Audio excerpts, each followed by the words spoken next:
বিসমিল্লাহির রহমানির রহিম। সুপ্রিয় দর্শক, কেমন আছেন? আলহামদুলিল্লাহ, পহেলা জিলহজের রোজা রাখার পর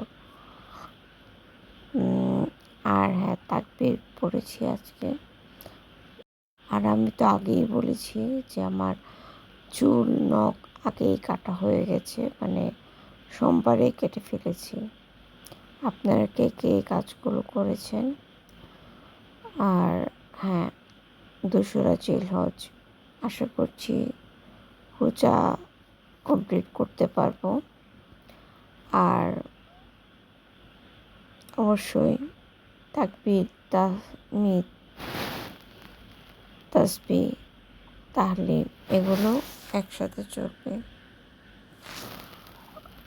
আপনারাও আমার সাথে কারা কারা একমত অবশ্যই বলবেন, কারণ এই যে একটা লিঙ্ক, এটা হয়তো আমাদেরকে পরকালে একসাথে থাকার সুযোগ করে দেবে।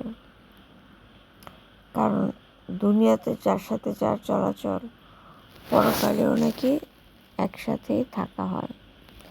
তো চলুন একসাথে থাকি আর এরকম ফুড